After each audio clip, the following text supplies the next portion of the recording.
Degree prelims മൂന്നാം ഘട്ട question and answers ആണ്. ഫസ്റ്റ് ക്വസ്റ്റ്യൻ സാമൂഹ്യമായും വിദ്യാഭ്യാസപരമായും പിന്നോക്കം നിൽക്കുന്ന വിഭാഗങ്ങളെ അംഗീകരിക്കാൻ സംസ്ഥാനങ്ങൾക്ക് അധികാരം പുനഃസ്ഥാപിച്ച ഭരണഘടനാ ഭേദഗതിയാണ് 105-ാം ഭേദഗതി. അടുത്ത ക്വസ്റ്റ്യൻ ഇന്ത്യൻ ഭരണഘടനയുടെ ഔദ്യോഗിക കാലിഗ്രാഫറാണ് പ്രേം ബിഹാരി നരേൻ റംസാദ് എന്ന് പറയുന്നത്. ഇന്ത്യൻ ഭരണഘടനയുടെ ആർട്ടിക്കിൾ 248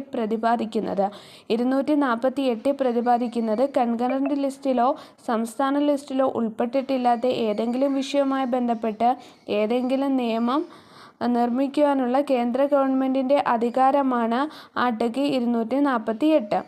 അടുത്ത ക്വസ്റ്റ്യൻ ഇന്ത്യയിൽ ആദ്യമായി തദ്ദേശ സ്ഥാപനങ്ങളിൽ സ്ത്രീകൾക്ക് സംവരണം നൽകിയ സംസ്ഥാനമാണ് ബീഹാർ.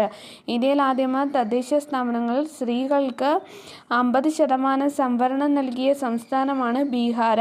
അടുത്ത question SR Bommai vs union of India കേസുമായി ബന്ധപ്പെട്ടിരിക്കുന്നത് article 356. SR Bommai vs union of India കേസുമായി ബന്ധപ്പെട്ടിരിക്കുന്ന ആർട്ടിക്കിൾ 356.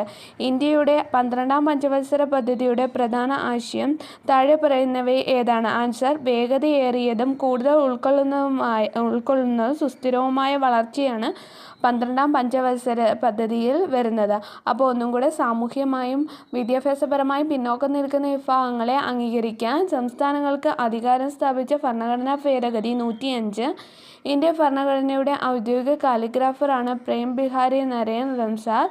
ഇന്ത്യൻ ഭരണഘടന ആർട്ടിക്കിൾ 248 പ്രതിപാദിക്കുന്നത് കൺകറന്റ് ലിസ്റ്റിലോ സംസ്ഥാന ലിസ്റ്റിലോ ഉൾപ്പെട്ടിട്ടില്ലാത്ത ഏതെങ്കിലും വിഷയവുമായി ബന്ധപ്പെട്ട് എന്തെങ്കിലും നിയമം നിർമ്മിക്കാനുള്ള കേന്ദ്ര ഗവൺമെൻറ്റിൻ്റെ അധികാരമാണ്. അടുത്ത ക്വസ്റ്റ്യൻ ഇന്ത്യയിൽ ആദ്യമായി തദ്ദേശ സ്ഥാപനങ്ങൾ സ്ത്രീകൾക്ക് 50% സംവരണം നൽകിയ സംസ്ഥാനം Bihar. SR Bommai vs union of India കേസുമായി ബന്ധപ്പെട്ടിരിക്കുന്ന ആർട്ടിക്കിൾ 356. 12ാം പഞ്ചവത്സര പദ്ധതി പ്രധാന ആശയം വേഗതയേറിയതും കൂടുതൽ ഉൾക്കൊള്ളുന്നതും സുസ്ഥിരവുമായ വളർച്ചയാണ്.